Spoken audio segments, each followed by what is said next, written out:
Hey, what is up, everybody? It's your boy AJ Trip, and welcome to the game according to me. We got a lot of stuff to get through. This episode, we got the All-Star selections from the NBA, and they're also doing the NBA All-Star game differently. We got to talk about the Royal Rumble that happened this past Saturday. We got some thoughts on Eli Manning retiring, and then the Hall of Fame debate that's come since after us, and also we'll probably take one last look at the semifinals, who is going to go into the, who's going to be inducted tomorrow night. Um, but this week has been really about the two biggest stories, and we're going to book in those. Start this show with one and end it with the other, and we're going to go ahead and we're going to start was obviously maybe the biggest of all this week. Sunday morning, Sunday afternoon, depending on where you were in the country and the world. Actually, the news came across via TMZ that Kobe Bryant had died in an apparent helicopter crash, and it was stunning to the entire world because and I mentioned this. I as always, what I do when there are breaking news like this, I do a rapid reaction, and it was just I said in my rapid reaction, just every death is a tragedy.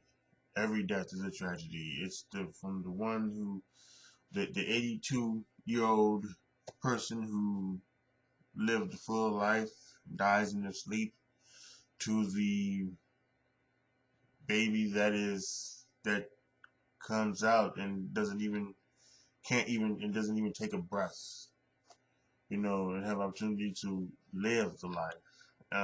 Every death is a tragedy. Every death is a tragedy. But when something like this happens, it just seems like more of a tragedy because it feels like it's been um, just unreal because you knew Kobe Bryant, you knew of him, and he was 41 years old, and you just you just didn't think that it was going to. Uh, you just didn't expect it. Obviously it came out of nowhere, and then to find out that there was his daughter was on the plane, his 13-year-old daughter, Gianna. Um, that just took your breath away, and so it was really it was a bad day tremendously that Sunday. Basketball fans and just sports fans worldwide, tributes from all across the waves was there, from the Philippines to Australia, and Neymar, the famous soccer player, did his tribute to Kobe after he scored on a penalty kick. So it was,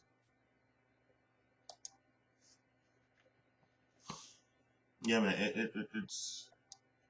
It's been a hard week. It's been a hard week for a lot of people because not just did Kobe Bryant die, it's it was a whole lot of people. It was, as we first when the first reports came out, it was just four people. It was four people on a plane, and there have been reports, people doing some erroneous reporting that Rick Fox was on the plane, and then it was that there was his kids and Vanessa was on the plane. So a lot of you know first reporting. Um, and to be honest, I was worried that Team Z had gone that way. I really was, because that's how shocking it was when Team Z first. I either thought their page had been hacked, or that they had got a story and then they went with it too quickly. They went with it, but because they've broken big stories before. They've broken. Um,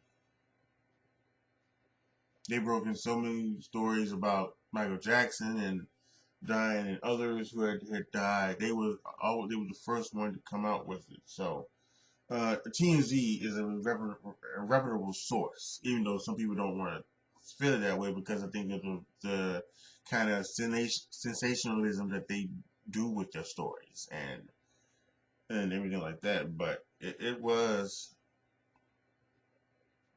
true. We shortly found out that it was true, and then later on we found out there was 9 people on the plane, and everything from that was just you know it was just it was just awful.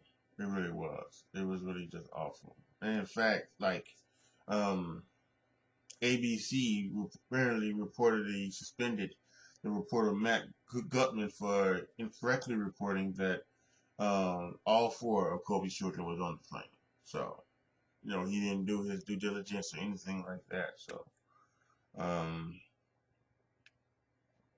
yeah, it was just awful. I'm trying to go here because I want to make sure that I also give the names of the other 9 people who were on that plane crash.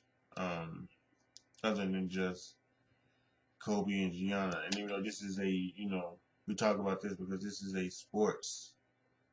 Um, um, because even though it was it's a sports story, and it is and it's a really big one. This is also just a huge life story and unfortunately a big tragedy in this world.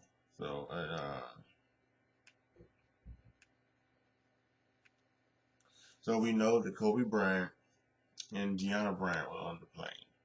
Um, who also was on the plane was John, Kerry, and Alyssa Altobelli. John was a coach at Orange Coast College in history. Kerry was his wife, and their daughter, Alyssa. She was on the plane. They were all going to the club team that Gianna plays when they were going to their game. And fortunately that Christina Mauser, she's a top assistant coach for the basketball team. Um, she was on the plane. The pilot was Aria Zobayan. Zobayan. I can't. I hope I'm pronouncing that right. If I'm not, I apologize.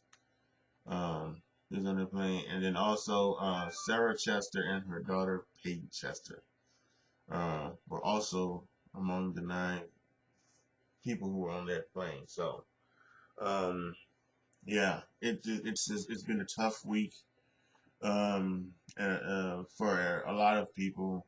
This tragedy has truly affected the whole world, and once again I want to give my deepest thoughts to the Bryant family, the Mauser family, the Ottobo family, the family of the pilot Aria, and to the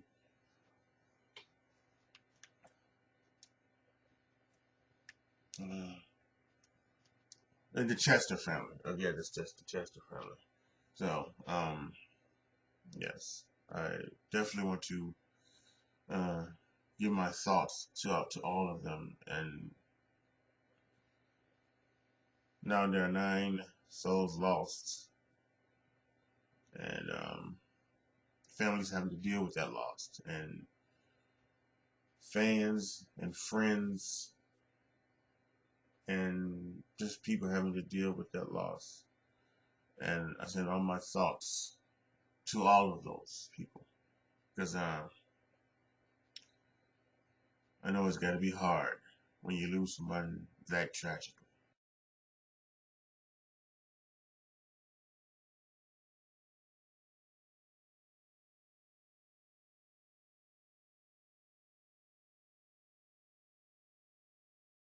And now let's make this weird transition back into actual sports and some of the stories that are going on with the sports in the sports world. With the sports, what am I talking about? And just proceed. I'm still even feeling the effects of it. So, if you guys are, I know this week. Don't worry about it. Everybody is okay. So let's just go ahead. Let's talk about the the Hall of Fame announcement. It is coming tomorrow night during NFL honors. Um, the 15 modern era finalists were announced a few weeks ago. Troy Polamalu, Reggie Wayne, Steve Hutchinson, Richard Seymour, Alan Faneca, Isaac Bruce, Torrey Holt, Edgerrin James, Zach Thomas, John Lynch, Bryant Young, Tony Baselli, Leroy Butler, Steve Atwater, and Sam Mills. All have been are the finalists for the Hall of Fame. From those 15, they're going to narrow it down to 10. And then from those 10, they're going to narrow it down to 5. And those 5, more than likely, will be the players that will go in on the modern era ballot. As you guys may have known, they actually, what they decided to do was this year that they decided to take 20 players in the Hall of Fame. What they wanted to do was they wanted to take 5 modern era players. They wanted to take 10, you know, past era players, and 3 contributors and 2 coaches. And those 2 coaches were um, two coaches were Bill Cowher and Jimmy Johnson. They were announced on the AFC and NFC divisional weekend. Those were the coaches that were selected for the Hall of Fame, and so it's going to be 20 guys who are going to go in. Now, my thing was that what I thought they should have did was taken 10 modern era players and 5 senior players, because I think that's because there is a backlog. All of the people, most of the people, and I think we talked about this a couple of weeks ago on the podcast. Bryant Young, Richard Seymour, Sam Mills, Leroy Butler. These here locally here in Chicago, John Yurkovich has been making a very good case on the radio. He played with Leroy Butler in Green Bay. A very good case why Leroy Butler could be a Hall of Famer, because his stats lined up with Troy Polamalu's are very, very similar. Very, very similar. So, don't want to say, if Troy looks to be going in first ballot. So if Troy was going in first ballot, why wouldn't Leroy Butler go in? So he made a question for that, but still, I'm not sure. I think he's obviously because he played with him, he's obviously has a little bit of bias there. So, but yeah, so so I think most of these guys, I wouldn't have anything with any of these guys going into the Hall of Fame. I think these are Hall of Fame. So I thought definitely that they should have taken 10 modern eras and kept out, and just taken 5, senior members. That's not the case. That's not what they decided to do. They decided to take 10 senior members and 5. So whatever. But yeah, so tomorrow night we're gonna find from these guys who are gonna go into the Hall of Fame. And if I were choosing the guys that I would think go in, I would choose I would choose Troy Polamalu. I would choose Reggie Wayne. Actually, I wouldn't choose Reggie Wayne. I would choose Isaac Bruce and Torrey Holt. I would choose Steve Atwater, and I would choose John Lynch. Those would be my guys who I would choose to go into the Hall of Fame if I had a vote. Those who I would vote for if I would, or if it was just up to me. If I was the one just making the one sole decision of the Hall of Fame to go in, who would I choose? And I would choose those 5. And while we're here, we're going to go ahead and we're going to merge a couple of stories together. So Deion Sanders came out. He's been doing radio down there in Miami, obviously. because this is like, so he's down there for the Super Bowl, and he's made some comments about the Hall of Fame taking too many people, and how it's just now their Hall of Fame are taking anyone, and and this has started really because Eli Manning retired, and Eli Manning, a lot of people, most people think that Eli Manning will go into the Hall of Fame, and some of his stats are pedestrian. His record as a quarterback is 117 and 117. you know, he got nice yardage, 57,000 yards he thrown. He's thrown for 366 touchdowns. He's also thrown for 244 interceptions. Um, you know, his his lifetime quarterback rating. Let's see here. His lifetime quarterback rating is 84.1. He threw for 241 yards per game. So I mean, it's his stats are just a little bit above average. He's a four-time Pro Bowler. He's a two-time Super Bowl champ. He's also two-time Super Bowl MVP. And I think that's what people look at Eli Manning. I think that's why a lot of people say that he is going to the Hall of Fame because of those two Super Bowls and who they beat. They beat the greatest quarterback coach combination in professional football history with Belichick and Brady, including beating the undefeated at the time New England Patriots in 2007. So there, I think a lot of people, people aren't saying that he's a first ballot Hall of Famer. People aren't saying that he should that soon in 5 years he should automatically get in. They ain't saying that, but they're just saying that he's a Hall of Famer. And I think Dion has looked at that and said, I think he may say, I don't know if I want to be in the same Hall of Fame that Eli Manning is in. And and listen, I think that's a little short sighted by Dion. I think he needs to understand that yeah, you may go into the Hall of Fame, but we know that all Hall of Famers aren't the same. You know, yes, Ty Law went into the Hall of Fame a couple years ago. Ty Law was a great cornerback, made the Hall of Fame. I don't think he's nowhere near Dion in the list of, if you counted the top 20, 25 cornerbacks of all time, I don't know if I don't even know if Ted Law's on that list. It starts with Dion at number one, and then a whole bunch of other people. So I don't even know if Tyler would make that list, but he's in the Hall of Fame, and I think that's the same thing.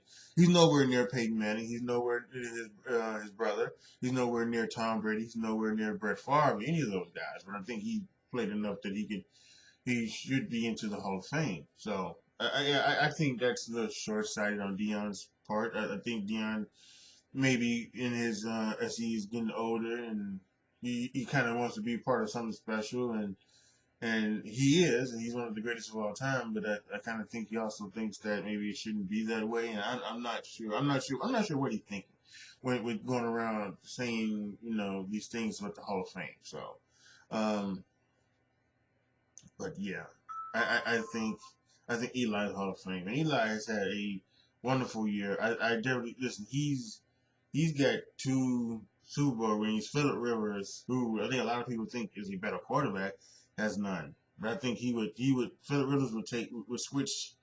He would switch careers with Eli in a second because of those two championships. And so I think Eli Manning will get into the Hall of Fame. He'll be in with his brother. His brother's actually should be coming up pretty soon as well. Uh, when it was Super Bowl 50. So we got Super Bowl 55. That's been 5 years. Next year, I think is Peyton Manning's year to come to be on the ballot for the first time. So and that's a no brainer. That's a no brainer. So yeah. So in conclusion with this, I think Eli's had a wonderful career, and shout out to Eli. Um, we would look at his future endeavors, whatever we're going to bring for him in the future. I think it's going to be very, very wonderful to see. I think Dion overstepped his bounds when talking about just letting anybody into the Hall of Fame. I think that I think that you got to do that, especially since everybody, even most of the people on that list, at least in my opinion, are Hall of Famers and deserve to go. And by the way, I mentioned John Lynch. I should have said Steve Atwater. I think Steve Atwater was a better player than John Lynch. So my four would be Torrey Holt, Isaac Bruce, Freddie Palomalo, um, Steve Atwater.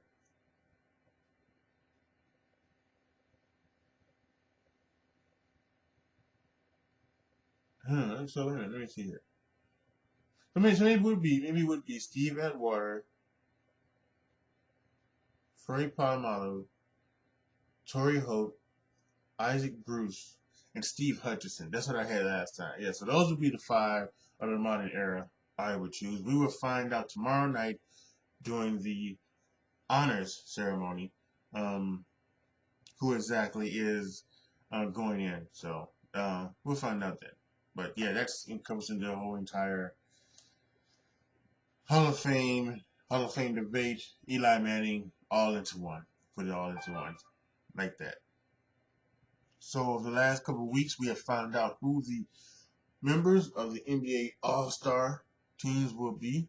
Last week we found out the starters. Last night we found out the reserves. So let's go ahead and let's just give them to you.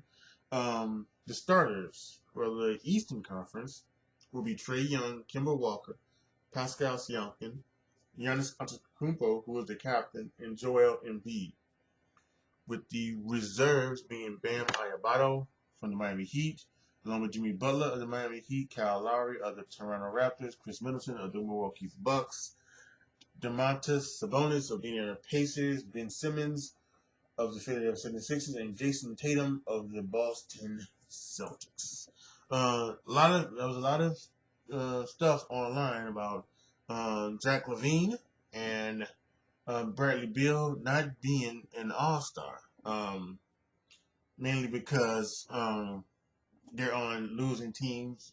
Washington is a really, really bad team. Although even though Bradley Beal is the third leading scorer in the world of the NBA, so a lot of people on Twitter I was just saying they were snubbed.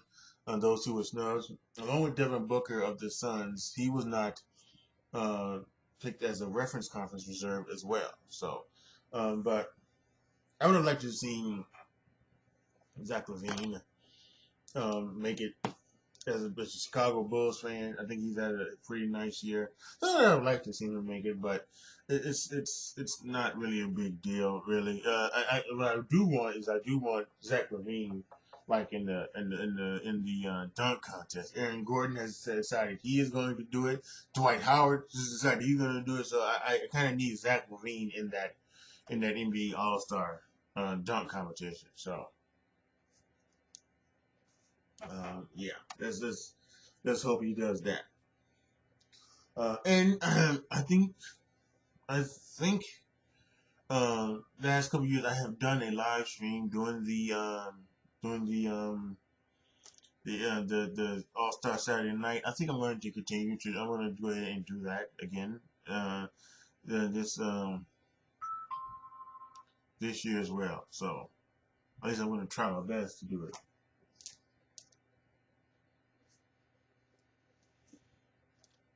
The Western Conference starters were James Harden, Luka Doncic, Kawhi Leonard, LeBron James, who was the captain, and Anthony Davis. With the reserves going to Rudy Gobert, Brandon Ingram, Nikola Jokic, Damian Lillard, Donovan Mitchell, Chris Paul, and Russell Westbrook. As like I said earlier, a lot of people thought that maybe Devin Booker should have been named, maybe even John Morant from the Memphis Grizzlies. But those were the guys. When it comes down to it, I have no problems with any of the starters who are named and who were voted in and who were named as reserves. I have no problems with either one. Nobody is, and always um, there is a one thing that, there's always somebody who has to pull out for an injury or anything like that, and so one of those three could make it back and make it into the game if something happens. So we'll just have to wait and see.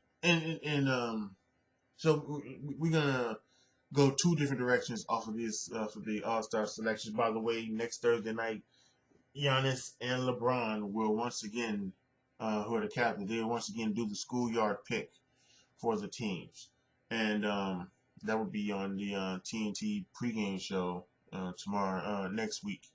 But that leads me down two different directions. One is, if why are we doing the Western and Eastern Conference if they're not gonna play? If they're not gonna play Western and Eastern Conference, so why are we doing that? Why are we still doing that? So my thing would be is that we can go two different ways. Charles Barkley has been petitioning for the last couple of years that they do USA versus the world, and I would be okay with that. That's something that I would be okay with. I think that it should be USA versus the world, and so that's what I would be okay with. Um, I think that is good. That's a good way to go about it. I also think that maybe what we're gonna do is that if you're gonna keep it like this now, if you go USA versus the world, you can do the whole schoolyard pick and anything like that. But if they're gonna continue keeping the schoolyard pick, then I think what they need to do is that they need to stop just taking people by conference. And then what they need to do is they need to let the fans and the players and the media vote for the 10 starters. Yeah, for the 10 starters, regardless of conference. The 10 starters, regardless of conference. You do the same. You do the same thing. You do 4 front court and 6. No, you do 4 back court and 6 front court players, and that's just how you do it. And then you vote for those regardless of conference. And then the coaches will do the same thing that they do for the reserves. You just do it regardless of conference. You know, So I think that's where you need to go. I don't know why they're still doing the Eastern and Western Conference if we're not doing, the East versus the West. So, um, and I've said that about the thing about them doing like a tournament. Them getting rid of the conferences or reseeding the conferences. Like no, no, no, no. If you're going to keep the conferences, then for all of you, keep it until the right way. You don't just go ahead and just go, well, no, we're gonna keep the Eastern and Western conferences the same, and then once you get down to the championship round, then we'll reseed and we'll reseed, and so and then if it's you know whatever it is, but that's no. So if you're going to not have the conferences involved, then you don't need to vote in by the conferences. So that's one thing I need to talk about that. And then also this leads it down to what they're doing in the All Star game now. They have changed the way they're doing it. What they're doing is that the first 3 quarters are going to be for charity. $100,000, and there's going to be a charity linked to the Team Bron and a charity linked to Team Giannis. And what's going to happen is that they're going to play the quarter, and then whoever has the most points at the end of that quarter will get the $100,000 for their charity. And so then we're going to have that, and they're going to do that for the first 3 quarters. Now after each quarter is going to reset to 0. It's going to reset to 0. However, they're going to keep that same score.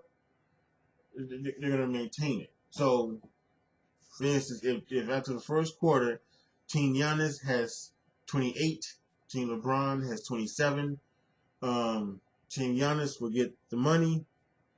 As they go to the second quarter, it will reset back to 0. but they're going to keep that 27-28 for the fourth quarter, because in the fourth quarter, what's going to happen is that they're going to add up the cumulative scores for the first quarter, second quarter, and third quarter. And then after that, so then once they add that up and they go into the fourth quarter, they're going to honor Kobe Bryant in a way by saying that they're going to add 24 to whoever's leading. So again, let's say that at the end of the third, Team LeBron is leading Team Giannis 100-99. So they're going to add 24 to that 100 and make it 124. And that's going to be the target. And the first, and then the fourth quarter is going to be untimed and everything like that. And they're just going to play. And then whoever gets to that 124 first, that's the team that's going to win. It sounds convoluted, I know. This is apparently the idea of Chris Paul, who has some tournaments some tournaments happen like that, you know, in other places. So this is Chris Paul's idea. So we'll see how it works. We'll see how it goes. I've really been, I really have just, I haven't been too fond of what they're trying to do with the game, the All-Star game. It's been doing this schoolyard pick or doing this, seems like that. The game was fine where it was. Okay, yes, fine. There wasn't no defense, and we were getting 180 to 170, finals. Okay, fine. But that's what this game is supposed to be. This is an all-star game. People want to watch people, score and dunk and do all this other thing. Now, you also want to watch them play defense. I do agree with that, but it shouldn't be trying to get them to play defense. This is trying to get the way to play defense by adding all these convoluted rules. And the NBA has really just been trying to doing way too much to try to gain interest, to keep interest in the sport. I think all of it's been silly. All of it's been silly, and it does make me not want to watch the NBA by what they're trying to do. It really hasn't. So, but we'll see what happens with this and see if it's some type of interesting. I doubt it, but we'll have to wait and see because it could be fun. But again, I'm going to say this again. If we're going to do the whole team, we're going to do the thing where it's not East versus West, then we shouldn't vote players in East and West. So this past Sunday was the Royal Rumble, and after everything that happened early in the day with Kobe Bryant, I'm sure a lot of us were in need of some type of stress relief, some type of, just some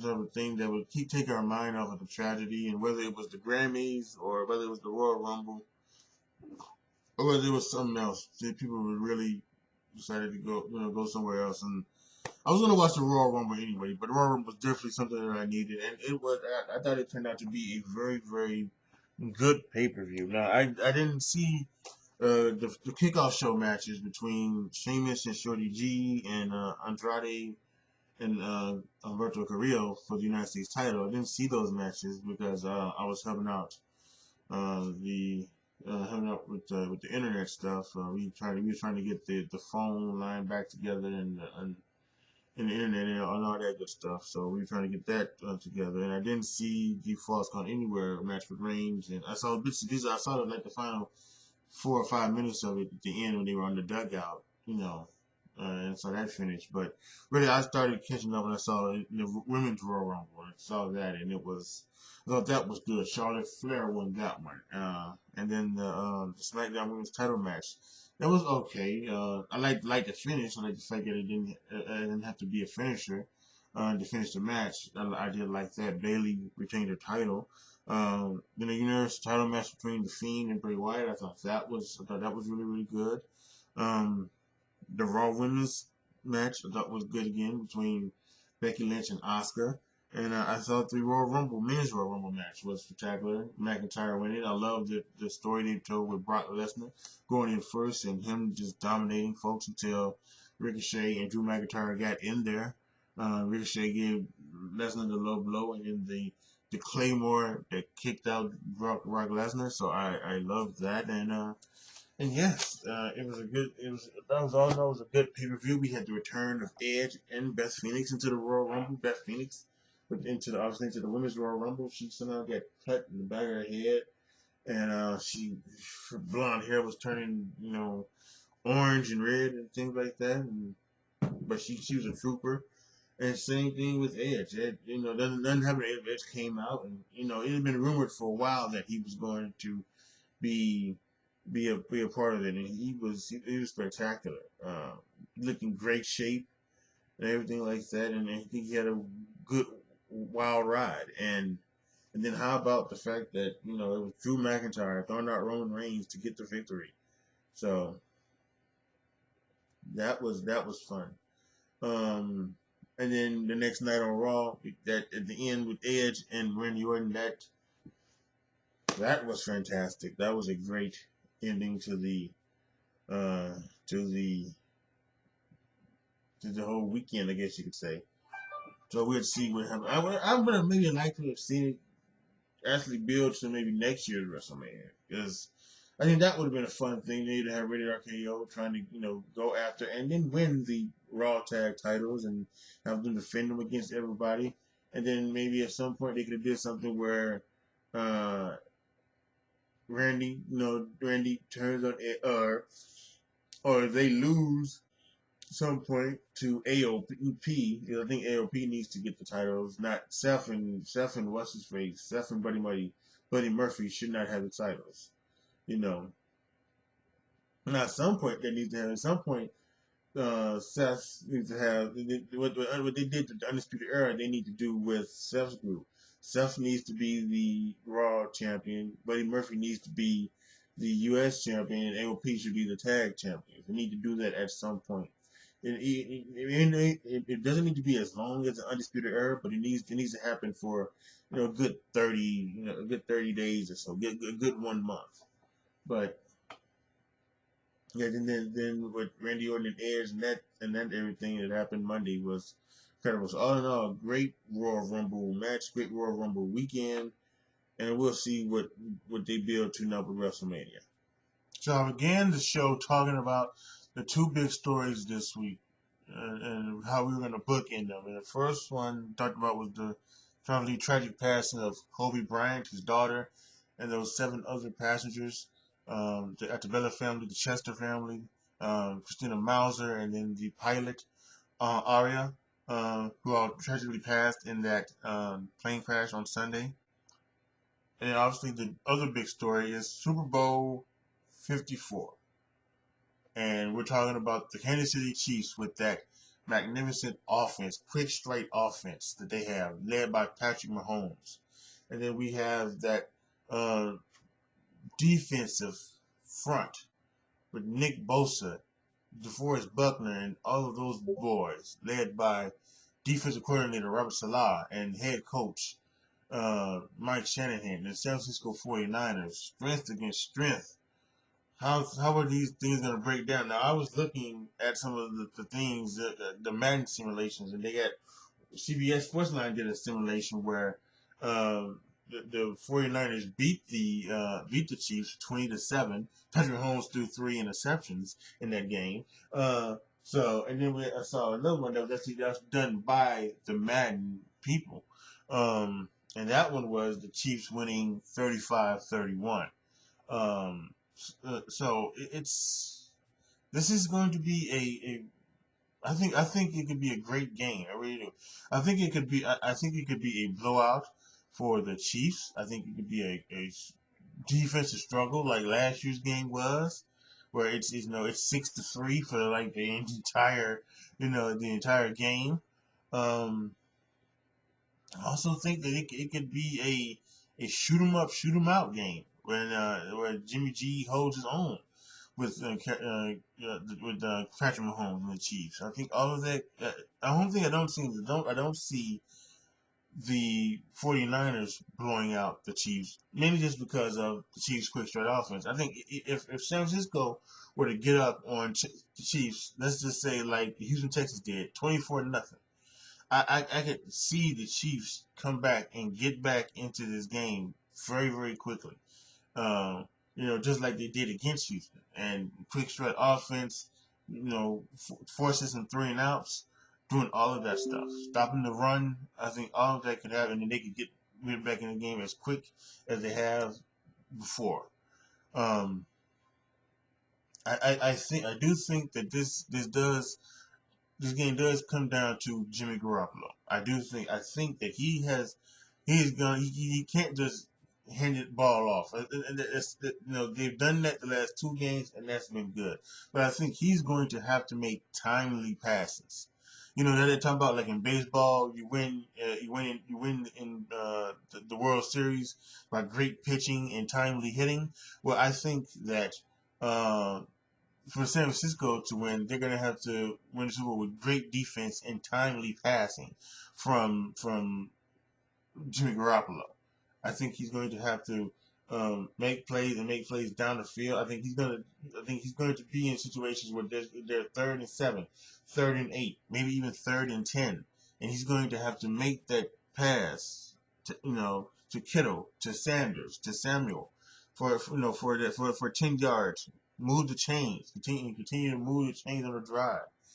And like I talked about, he may even have to get to the point where he has to keep up with Patrick Mahomes, and he starts going for it tick for tick as Patrick Mahomes throws a touchdown pass. He comes out, he gets back down the field, drives down the field, and he throws the touchdown pass. He gets to keep up with them. But I think this all rests on Jimmy G's shoulders. If the 49ers are going to win, I think it's going to have to be because of Jimmy G and not with Jimmy G. That being said, who do I think is going to win? Well, I'm not rooting for anybody. I want a good game. If I was rooting, I probably would lean towards Kansas City because Andy Reid. But I'm just rooting for a good game. The 49ers were not supposed to be here. They had 4 wins last year, so to be there in the Super Bowl, I think that would be an awesome, that's an awesome feeling for them. And I would love to see that. So I tell you, I think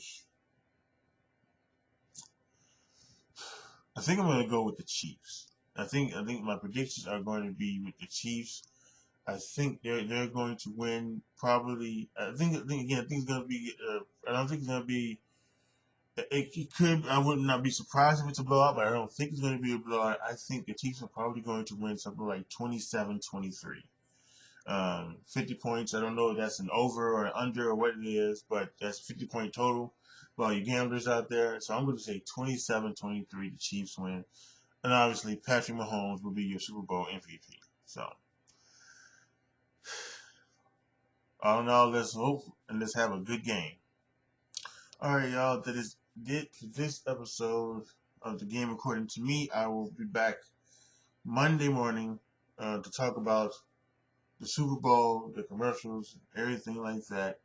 I'm going to do a rapid reaction on my YouTube channel, so make sure you go over to youtube.com/atriplet20 and subscribe, click the notification bell so that when I go live, you can come in with me, join. We can talk about the Super Bowl, we can talk about the commercials, talk about anything else that has happened, maybe even the Pro Football Hall of Famers who will get inducted on Saturday. We talk about all of those guys on Sunday night, and then I'll be back here Monday morning to break it down again after sleeping on some things and thinking about it to see what we come up with. Just talk about it. It'll probably be just a short podcast or anything like that. So, and we'll just focus on the Super Bowl.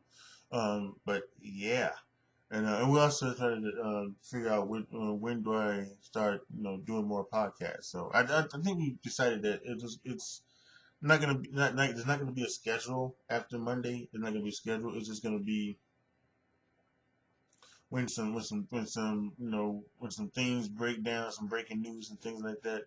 Break down some of the other things and what goes on and happening and everything like that. So I think that's what we're gonna do. But otherwise, it's just going to be, It's just gonna be here and there.